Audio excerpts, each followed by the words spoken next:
Today, third one, Thina Midda. Thina means laziness of the mind. Midda means laziness of the mind to put into action what we have thought. Then the body also becomes lazy. These two things have become hindrances for our spiritual development, mental purity, or to gain knowledge and wisdom.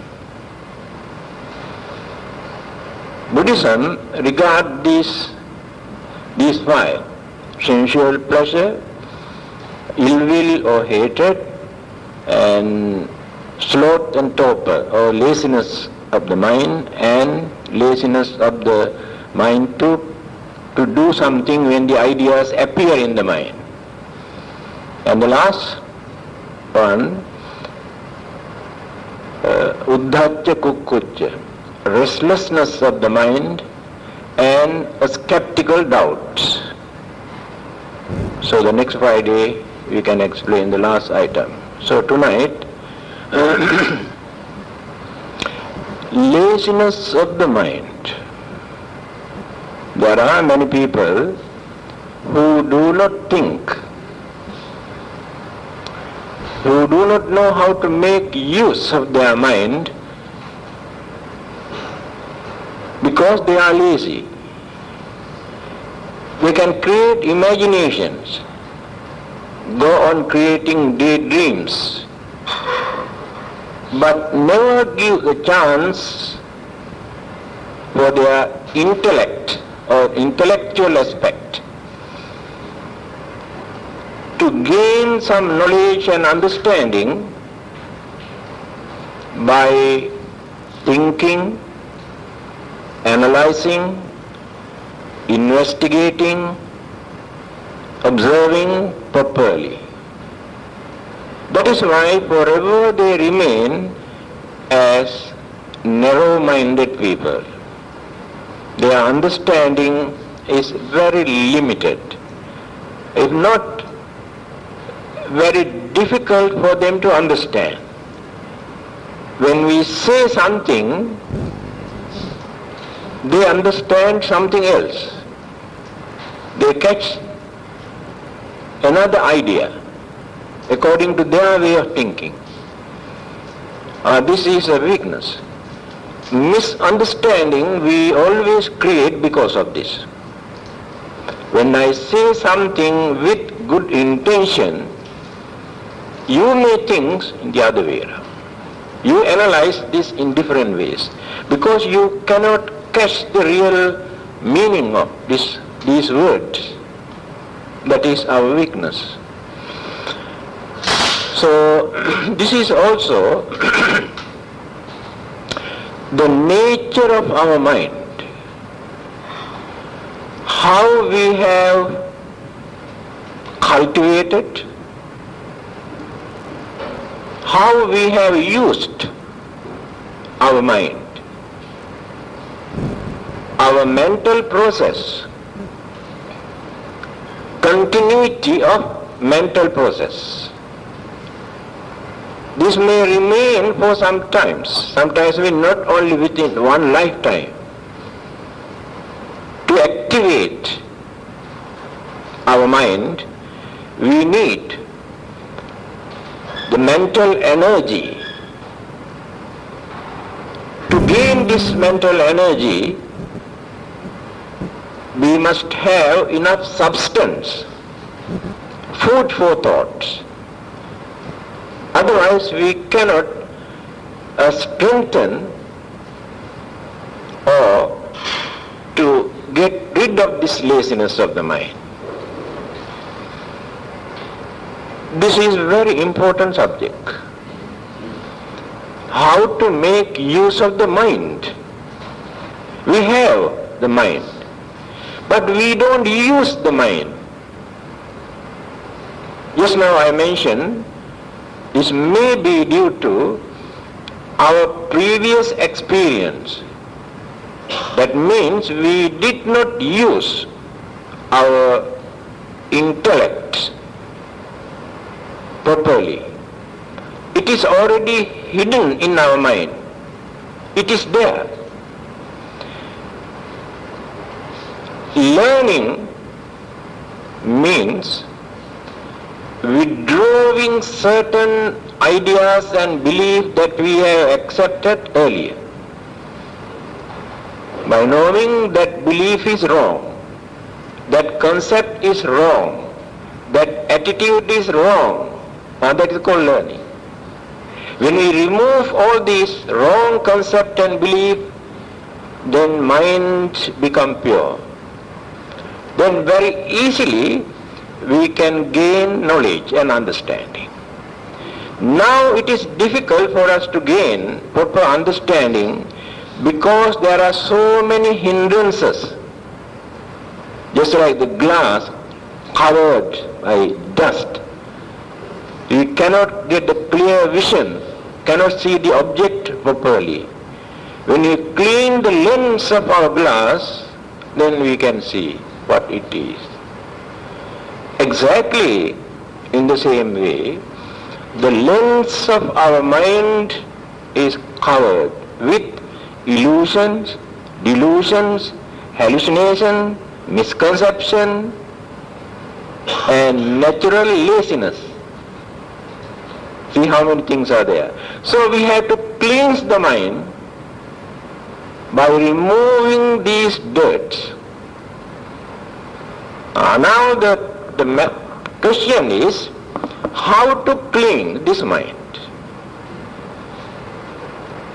This is simple. We can gain a lot of worldly knowledge. We can study scientific subject, academic knowledge, book knowledge, but we have not removed the wrong conception, wrong belief, wrong idea that we have accommodated in the mind. So what we do, our modern education that we gain through our intellect, muddle up, mix up, misuse by our intrinsic or the natural ignorance.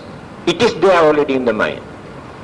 We cannot remove the ignorance from the mind by learning worldly subject with polluted mind.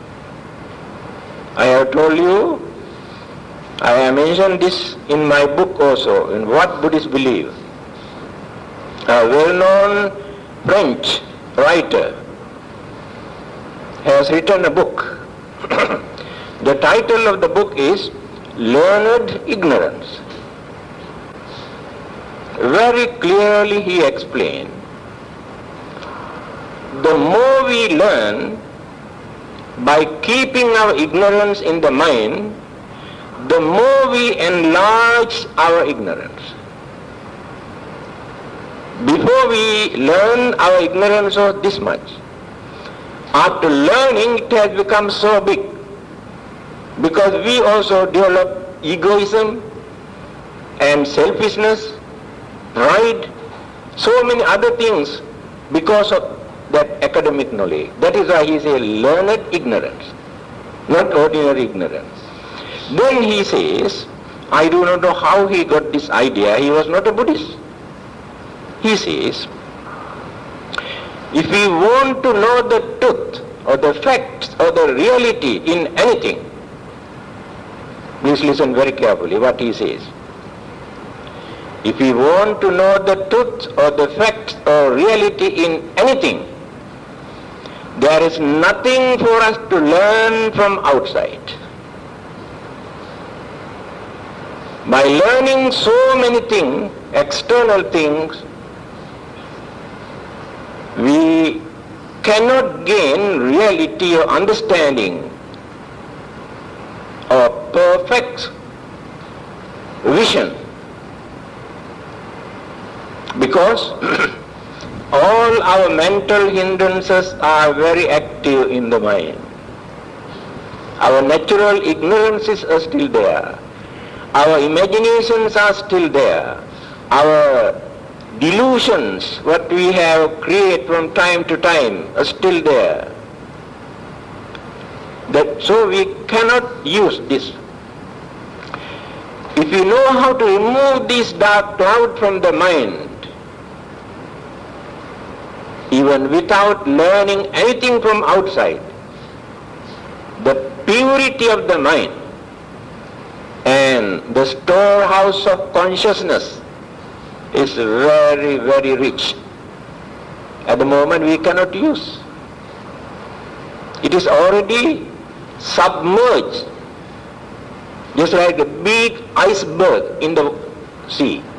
You can see only this much surface of the water. Huge oceans under the water. We cannot see. So our subconscious mind is exactly like this. What we have learned and our experience, our habits, our knowledge, our wisdom, our stupidity, all these things are there. It is called storehouse of consciousness in Buddhist philosophy. And modern psychology also introduced as subconsciousness. So this subconscious mind is rich enough. When people hypnotize others, when they remember their previous birth, they use that subconscious mind. Then they speak entirely different language that they have never studied within this lifetime. And they give some information about the previous birth and incident, very accurate. All these things are recorded. Reflection. Every thought which appears in the mind, reflection of the shadow deposited in the subconscious mind. That may disappear from our normal mind by using through our senses. We forget it. But it is already in the subconscious mind. Sometimes we want to remember something. Cannot. We know it is there. Thinking and thinking and thinking whole day or next day. One day we remember. It has taken long time for us to dig our subconscious mind to bring up this. Already covered. Then what we have learned during our previous birth, our experience, our habits, our nature, our character, all these things are there. That is why it is very difficult for us to change our attitude. We know certain things that we are doing is wrong or against our religion. We know very well. But we have no courage to stop it. By bluffing and telling lies and doing all sort of things, still we continue. That is the habit, mental habit. One day we get the chance. When maturity, knowledge, experience, understanding developed, then we get the courage to stop it. No more. Those who are used to certain bad habit, immoral practices, blamable activities, they know they are doing wrong thing, but cannot stop. That is, it has become weakness in their mind. So the religion gives some technique, some method for them to get rid of these weaknesses. So one day, when you attain the higher stage of sainthood, Arahanta, or the Buddhas, then what they have recorded in their subconscious mind, or the storehouse of consciousness, they can see very clearly what they have done, where they were, and all the interesting, important, fortunate to unfortunate incident. Because the storehouse of consciousness is open now. Now we cannot see, it's already clouded, covered with so many layers of dirt, mental habits. So, laziness is one of the mental hindrances for us to gain wisdom and salvation. Then the technique, how to get rid of it. And what are the external sources which influence our mind and body to create this laziness in the mind. In commentary to the Anguttara Nikaya, given some practical advice how to get rid of laziness of the mind. First advice is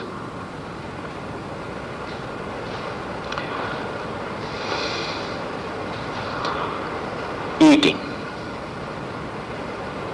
You must know the limit or the quality or the quantity, the amount of food that you take. Your food can create laziness in the mind. And to digest the heavy food that you have taken also create the laziness of the mind. Again, interrupt the physical side, the organs or the glands, blood circulations, heart, and so many things in our stomach. We do not know what is happening here actually because of our food. Food, too much of food or very rich food or very heavy food can create laziness of our mind. And by knowing this, I think in every religion, Hinduism started long ago. In Hinduism, in Islam and Buddhism, in Christianity also, although they are not very particular about that, there are certain practices in Christianity also to reduce their food. So different religious groups adopted different methods. Now the ancient Hindu method, it is called Chandrayana Vrita. Chandra means moon. Vrita means vow. The vow that they make to follow the moon. Take for instance, on full moon day, they take full diet, full moon day. Next day you can see moon also reduce the size a little bit. Here we reduce little bit of then go on reducing by following the moon. New moon day, completely stop. No more eating on that day. Next day onward, again start. Eat little bit, then go on increasing up to next full moon. This is their system. Very practical. Systematically they organize and harmless. And the Buddhist way of observing this, sacrifice one meal a day. Usually we take 2 meals or 3 meals, morning and lunch and dinner. Whether it is night time or daytime makes no difference. we had to fix the time according to our convenience. In the days of the Buddha, many of those monks used to take food at night and observing this at daytime. Abstain from food only daytime, but night time they eat. Later they found out some problems and difficulties to go out for begging their food and alms rounds. Then the Buddha advised them, it is better for you to change for your convenience. Advised them to take food at daytime and abstain from solid food at night. Another reason, most of them spent their time in meditation at night time. So after taking heavy food, they experience the difficulty of meditation and the laziness of the mind also. Go to sleep. And when we sacrifice one meal a day, that help our physical body to avoid overweight and to maintain healthy life also, and can become active, can avoid laziness of the mind. Now see, there are so many reasons. So that is the first advice. Reduce your food. By knowing your physical condition, your age, then it is harmless. Second advice.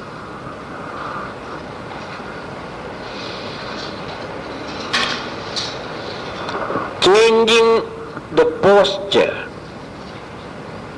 the way how we sit down, the way how we lie down, the way how we stand, these things create some sort of laziness in our mind. When we sit down for a long time, we feel very uneasiness. When we stand for a long time, also feel uneasiness. When we lie down for a long time, also uneasiness. These things create laziness of the mind. Changing position or the posture activate the mind. This walking meditation, one of the reasons why the Buddha introduced this walking meditation, to activate the mind. Mind concentrate on step, one after the other, one after the other, one after the other. Now mind cannot become lazy. Concentrate on step. To avoid that, this is the method. People simply walk, but they do not know why they walk. That is the reason. When you sit down, mind can go somewhere else. You think you are meditating. But when you walk, either by counting or concentrating on your step, mind cannot run. Activate the mind to avoid the laziness of the mind. Third one,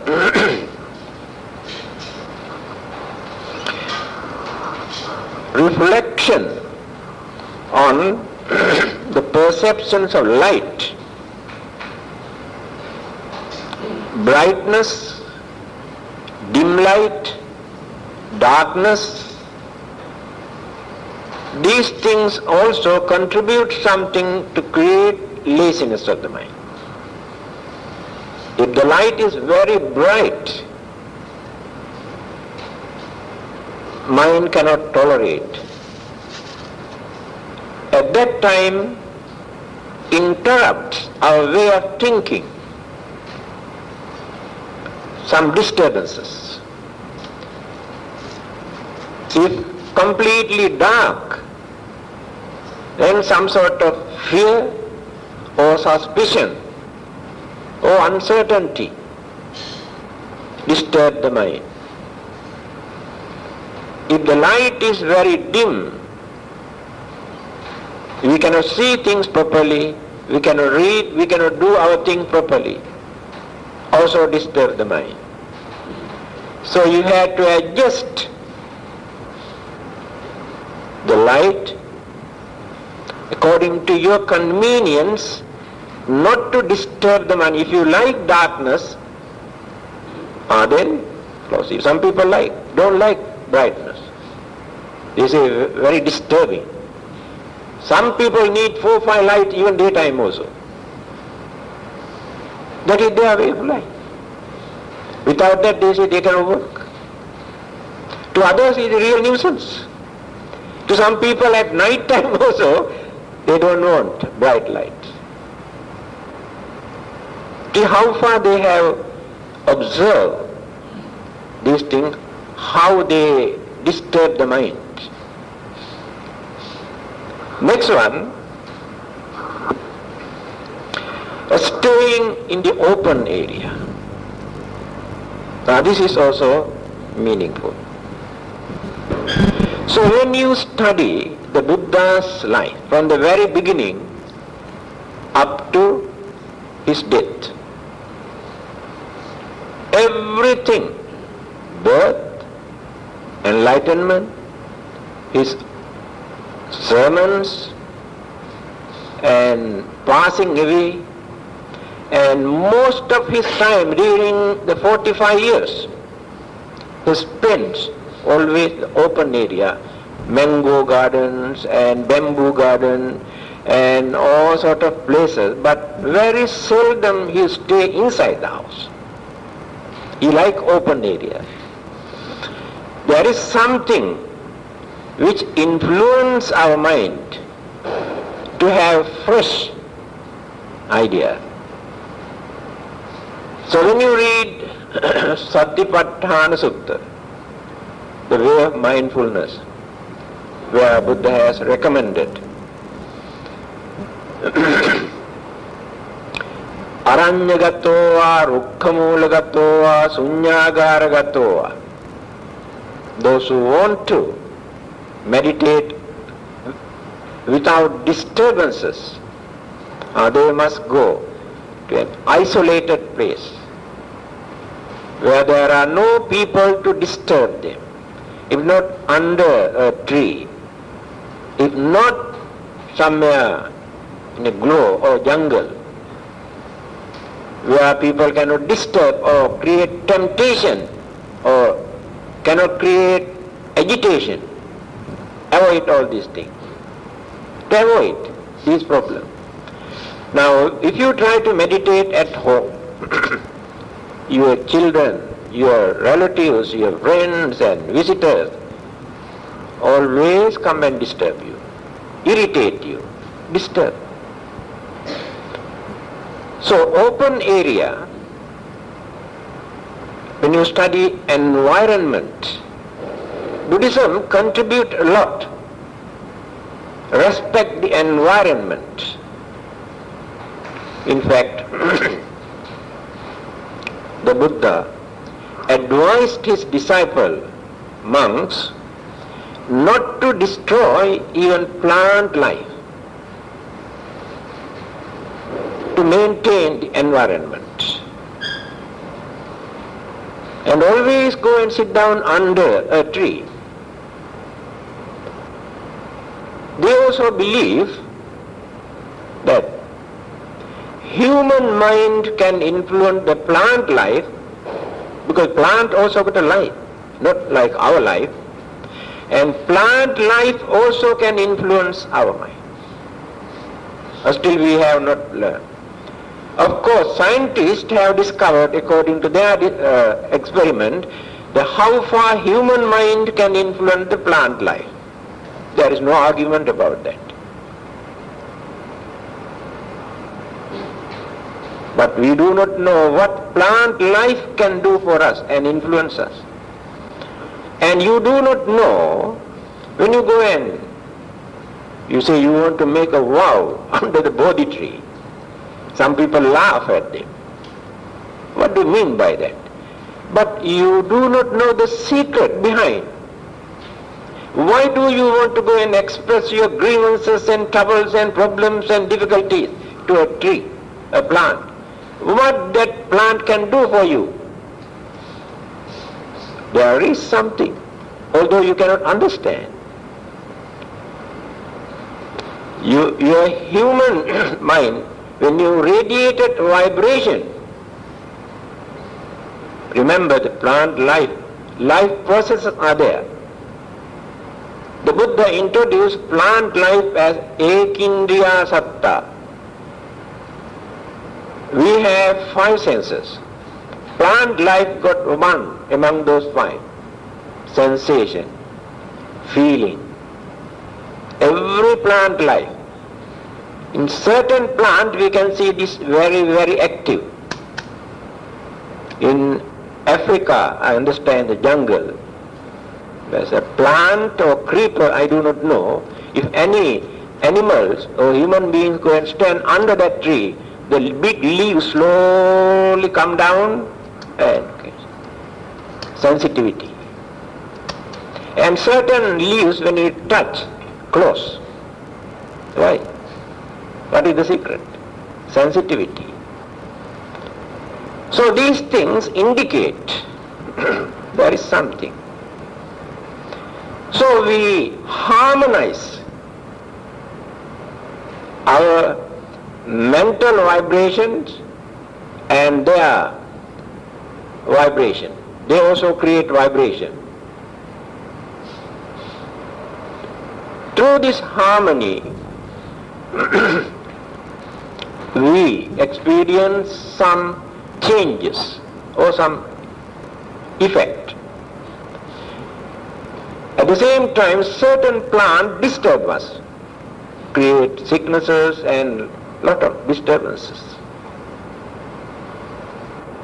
So open area, fresh air, to avoid disturbances from others, then mind becomes very fresh. After that, that mind does not like to remain without creating some thoughts or ideas. Go on thinking. For meditation, purposely they use to strengthen the mind, to develop the mind, to purify the mind in open areas. To avoid the laziness of the mind, spend your time at least for a few minutes or a few hours in the open area, but not inside the house. Next one, sympathetic, helpful, understanding companion. Now this is very important. Your companion, your wife, your husband, your family members, your friends,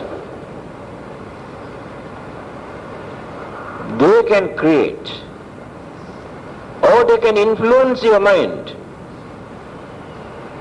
to create thoughts, to get ideas. It depends how they behave. But unfortunately, in many cases, either husbands or wife or children or relatives or friends create more disturbances, interrupt the mind. Mind become very active and very violent and aggressive, but no good thoughts. That is why it is a very sympathetic, understanding, compassionate companion, friends. So if you want to associate with somebody, you must know the temperament or the attitude or the moods or the character of your friends or companion. If that person always irritates you, better not to associate. There are some who are very understanding, can tolerate the other person, criticism, accusations and all sort of vulgar word and this and that they can tolerate. But some others cannot.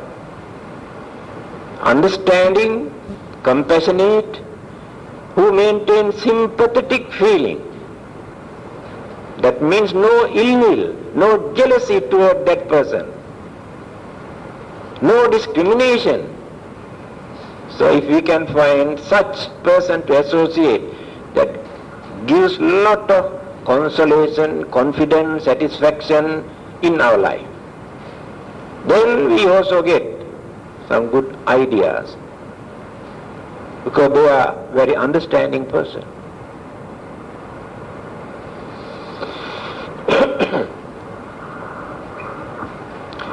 Last one, by attending a stimulating, thought-provoking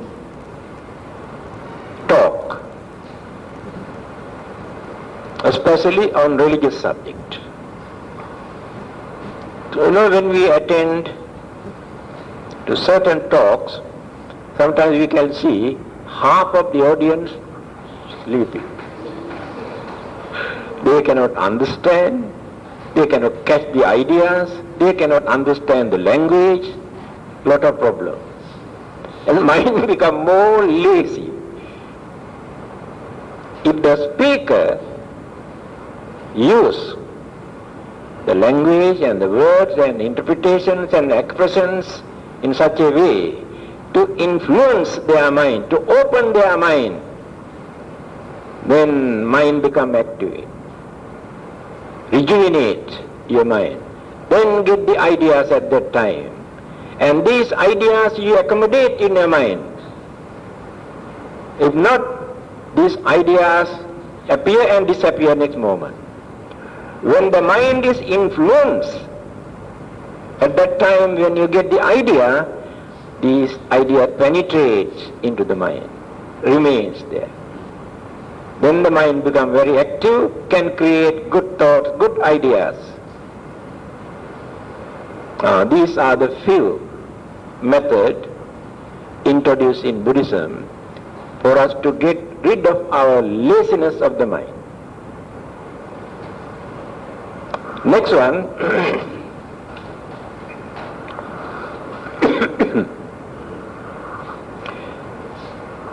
restlessness, uddhacca and kukkucca.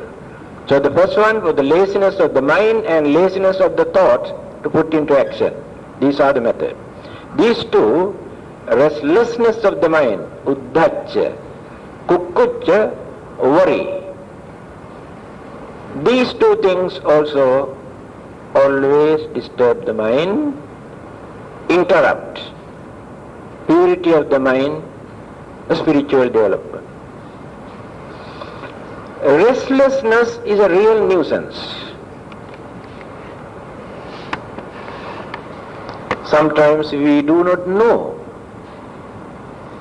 why there is no peace in our mind. But there is nothing wrong. Physically, we are fit. No problems at home. No difficulties. No sicknesses. But something is bothering. In our mind, we do not know what it is and why. This is the biggest problem. Everybody experiences this. Due to certain disturbances, yes, restlessness naturally appears in the mind. But here, without any reason, we do not know why. Buddhists can answer this question. Others can say, oh, devil disturb, and spirit and ghosts come and disturb, and all sort of things. That is why you have no peace in your mind. Buddhism point out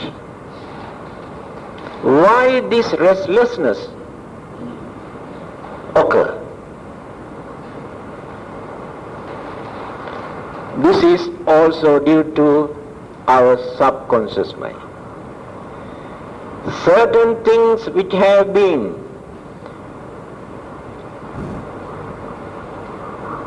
remain remaining, existing in the mind, sometimes become active in the subconscious mind.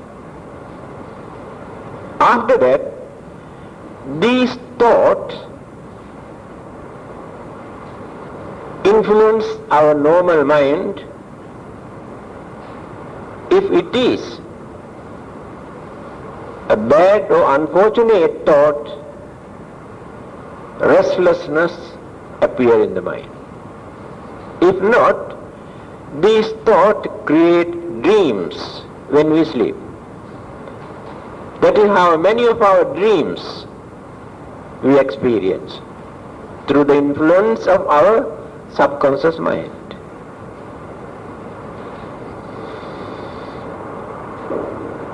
Just now I mentioned there are certain evil thoughts, very good thoughts, very good habit, very bad habits in our subconscious mind. So occasionally some of them reflect or focus when the mind becomes restlessness. Gain this restlessness through the influence of subconscious mind. So the advice given by the Buddha to avoid this, give an external object into this mind to hold on.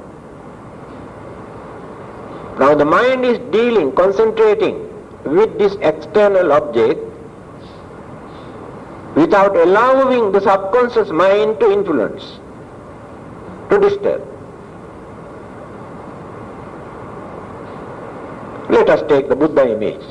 Sit down, concentrate, think about the Buddha. Has good qualities and virtues and knowledge and wisdom and enlightenment, services that he has rendered, his behavior. Then you gain more inspirations and some faith and devotion, you forget the restlessness, uneasiness of the mind.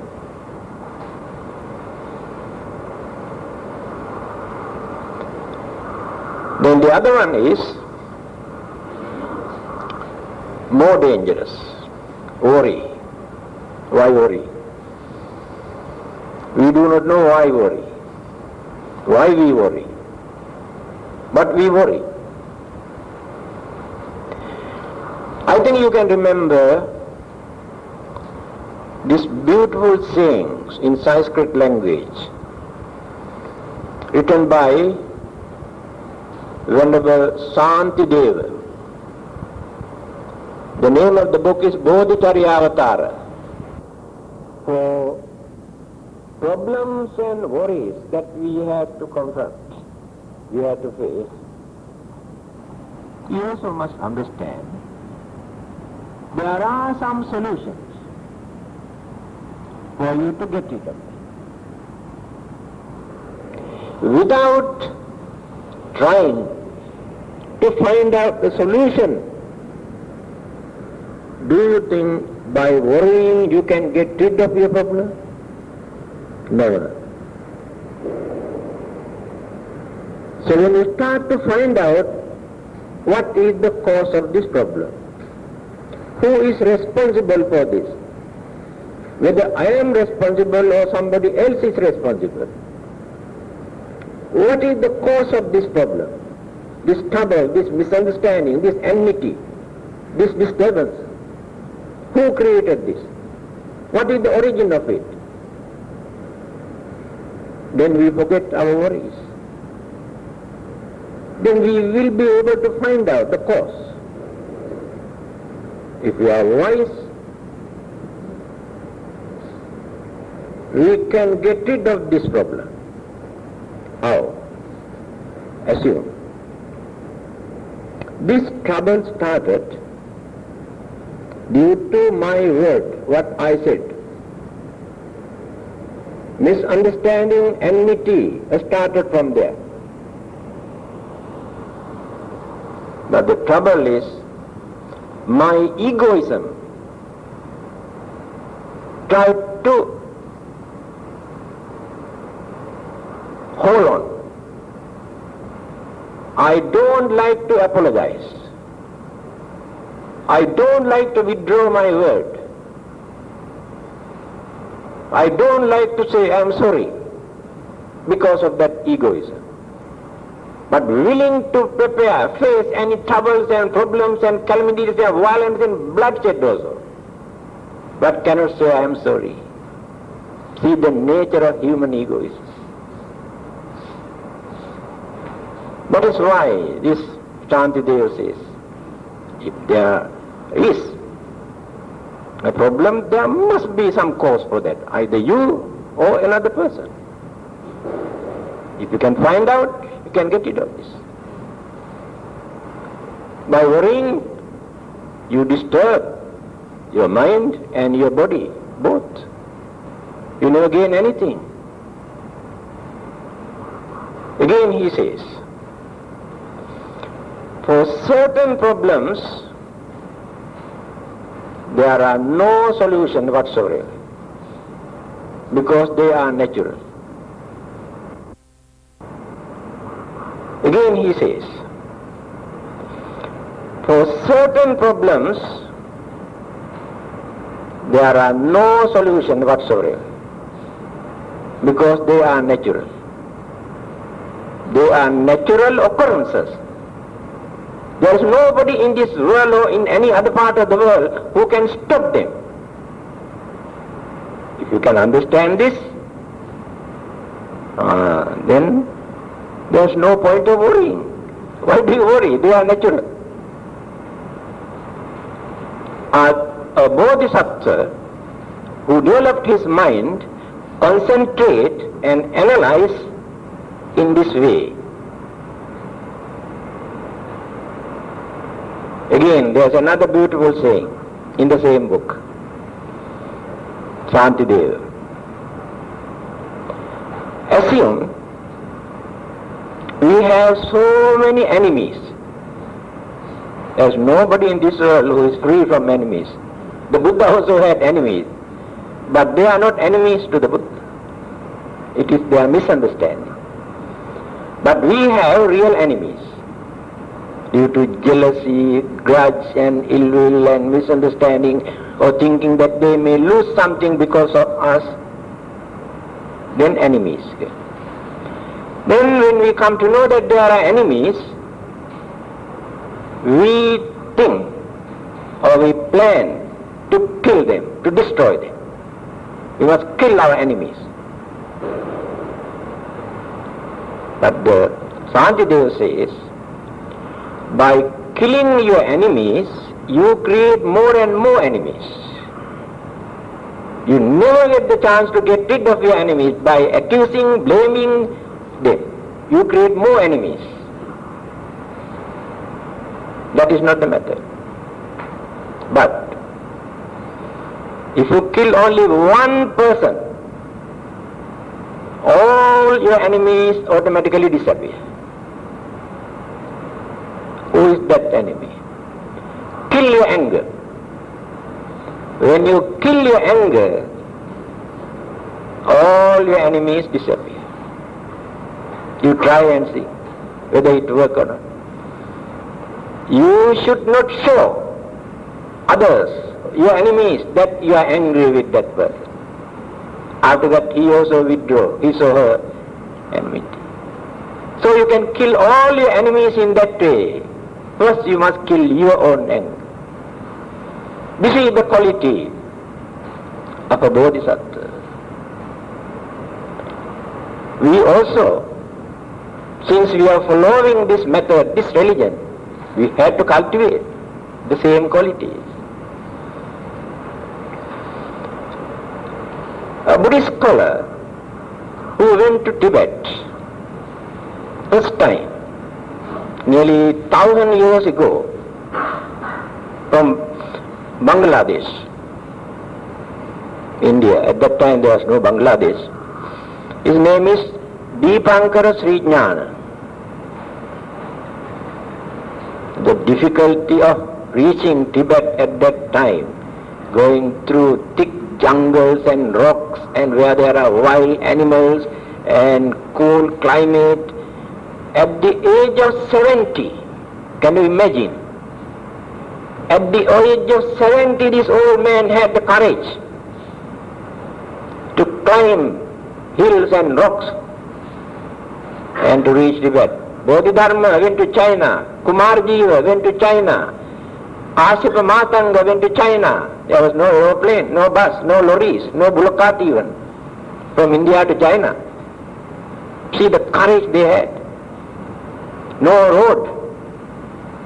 So, Dipankara Sri Jnana, taken with him an assistant, a cook. I think he liked to eat Indian food. But people found out this man, this cook, is a real fool. He never does things according to his advice or his will.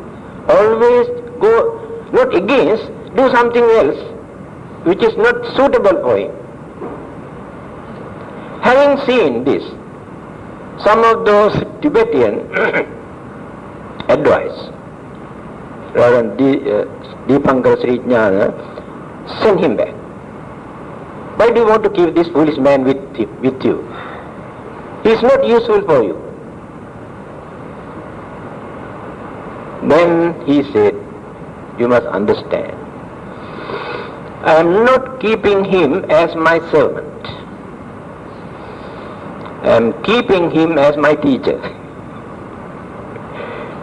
Every time when he irritates me, he does things against my wish or will, I get the chance to practice patience and tolerance. If I send him back, I miss that. So I regard him as my teacher. So we also must develop our understanding up to that level if we really want to gain wisdom and enlightenment.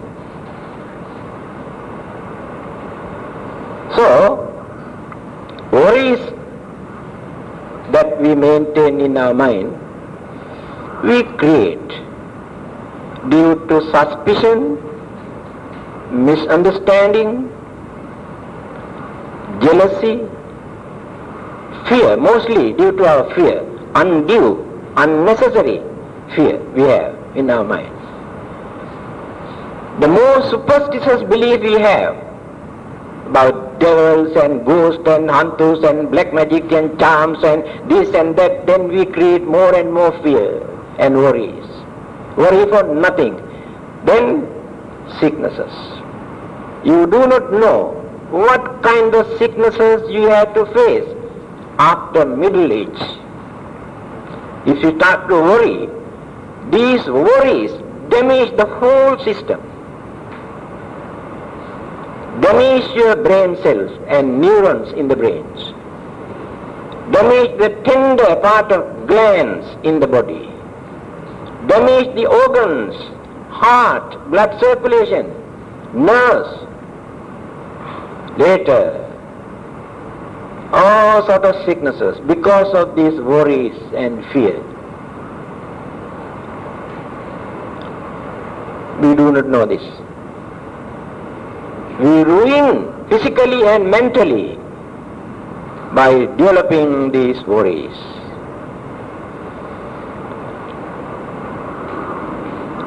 Then the other one is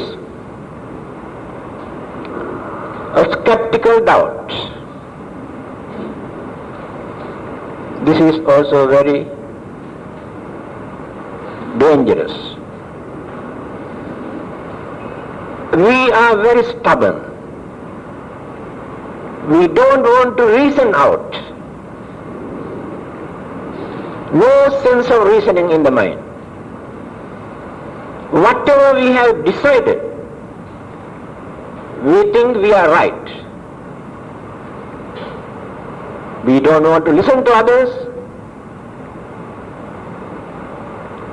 and we don't believe. Straight away, without studying, without observing, without thinking, at once, we say we don't believe that. That is called skeptical doubt. Now let us take the Buddha. We introduce him as the most compassionate, enlightened, religious teacher. Then you can ask, how do we know he gained his enlightenment? Can you prove?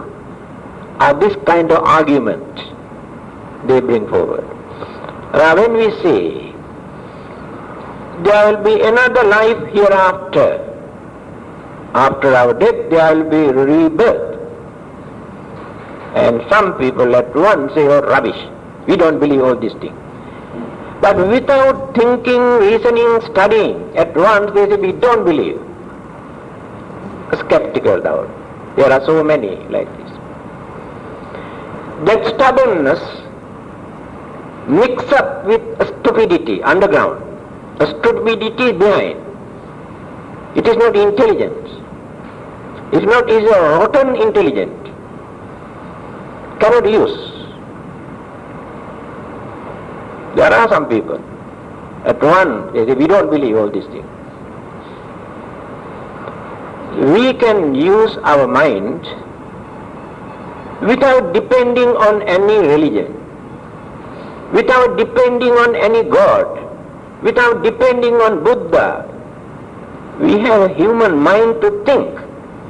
If we really use that mind, just now I mentioned, we can gain, we can find out truth or reality by using our own mind without taking anything from outside. Now this Vipassana meditation, that Prince writer, Learned Ignorance, the title of the book, he says, there is nothing for us to gain from outside. We can understand everything if we try to develop our own mind. Actually it is Vipassana meditation, although he was not a Buddhist. Through Samatha meditation, we try to tame this mind, wild and very violent monkey mind. We tame and tame and tame and tame and remove certain dirts. These 5 mental hindrances now I am talking, we can remove through Samatha meditation. All these 5. So after removing these 5 mental hindrances, when the mind is tamed, then shift over to Vipassana. Because the mind is pure now, not completely, can understand easily. Less hindrances. Then come to some Vipassana. Vipassana means analytical knowledge that we use to understand things properly, through proper perspective. Now we haven't got that. Our understanding about these persons and this thing, this world and that world, when we analyze, there is no reality in our understanding. So we had to analyze these things when that mind is in that state. When the mind is ready to do that. At the moment when we analyze what happened, our minds become biased. If not influenced through the temptation, then we cannot analyze properly. We stop. But at that stage, after taming the mind through Samatha meditation, then we take only 3 objects. Anicca, Dukkha, Anatta. Sayings of the Buddha. Sabbe sankhara anicca. Concentrate on this. All all those existing things in this whole universe, anicca, impermanent, changeable. What is happening in this world or in other part of the world? Galaxies, they appear, they change, they decay, they disappear. Anicca. Life, appear, grow, decay, collapse, disappear. World, earth, sun and the moon, appear, exist, decay, disappear. Analytical knowledge, this is called anicca. Sabbe sankhara, sankhara. All those component things. What does it mean? Various elements and energies and factors combined together. Component thing. The nature of all these component things is changes. If they combine together, these combinations never remain forever like this. Then disintegration, dissolution take place. It is natural. Concentrate. Then realizations, understanding, wisdom appear in the mind. Again, sabbe sankhara dukkha. All those component things that come into existence, subject, dukkha, unsatisfactoriness, friction, clashes. It is true.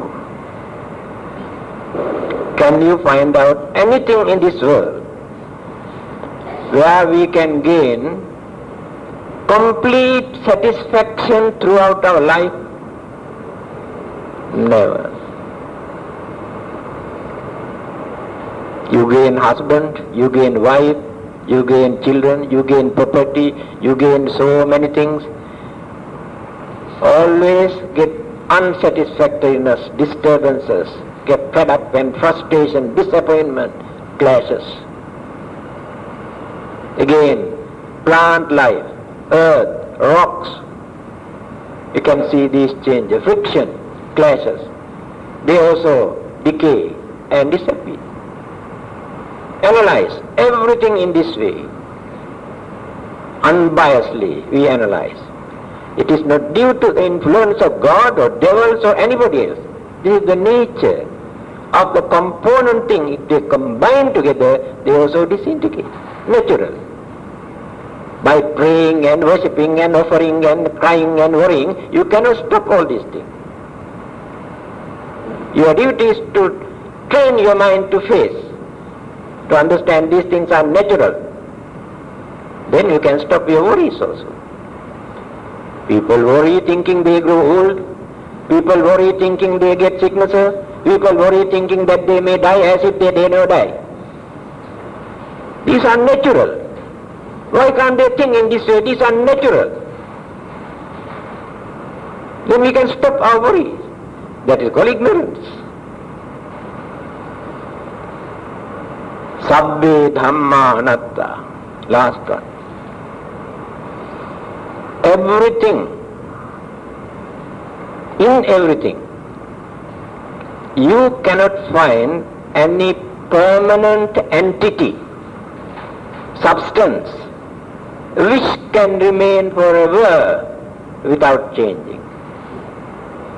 That is also impermanent.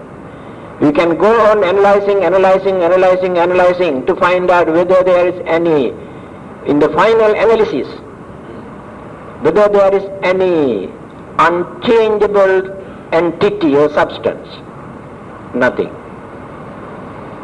Because these things come into existence due to combinations of various factors and interdependent. This one depends on other, that one depends on another thing, that one depends on another thing. That is how they appear, just like waves. Then which is that permanent one? he directly points out to that strong belief that some people maintain that there is a Atma, a soul, which remain in heaven forever. The Buddha says it is a dream. There is no such thing to remain forever. Just to console our craving, we have created this concept. Oh, there is something to remain forever. Why worry? That means we are not ready to face facts. Let us analyze scientifically. Albert Einstein and many others, they say, we analyze the whole universe. Now we give names, earth and water and wind and this and galaxies and all. Analyze everything. Matters and elements, or energies. Go on analyzing. No more matters, no more energies, no more substance, remains only energies. That is what the Buddha says, Sabbe Dhamma Anatta. In anything you cannot find any permanent entity to remain. Just like scientific analysis of the whole universe. That is Vipassana. When you complete these three items, your mind becomes a wonderful mind. You gain wisdom, you gain enlightenment, you gain purity. After that, no more worries, no more disturbances in your mind. No more mental hindrances. Completed all the 5 mental hindrances. So, your minds are very pure now, no more hindrances. I hope when you go back, you don't worry, you don't fight, you don't shout, but I am the one who always shout. But my shouting is different. No anger, no jealousy, no grudge, no ill will, no enmity in my shouting. Only sound vibration. Akasattha Brahmatta Devanaga Mahiddhika Punyantang Anumodittva Jirang Rakkantu Loka Sasanang Ittārtā ca ammehi sambatang punya sampadang sabbe deva anumodantu sabba sampatti siddhya devo asatu kālena satsa sampatti hetu ca pīto bhavatu loko ca rāja bhavatu dhammiko idang ñātīnaṃ hotu sukitā hontu ñātayo imina punya kammena Māmi bāla samāgamo satang samāgamo tuyāva nibbāna pattiyā. This is the time for us to radiate our metta and kindness and compassion and sympathetic understanding towards others, other human beings. In many parts of the world, human beings have gone insanity. They do not know what they are doing. Anger and jealousy and grudge and craving and selfishness are boiling in their mind. They are destroying the whole world. They are destroying all the living beings. So, as advised by the Buddha, let us live peacefully and happily without joining with them, without hating them, without supporting either this side or that side. If they are doing wrong thing, they are wrong. We cannot justify either this group or that group. So our duty is to radiate our kindness for world peace. Stop this madness. Stop these disturbances, violence and bloodshed. Allow others to live peacefully. Thank you.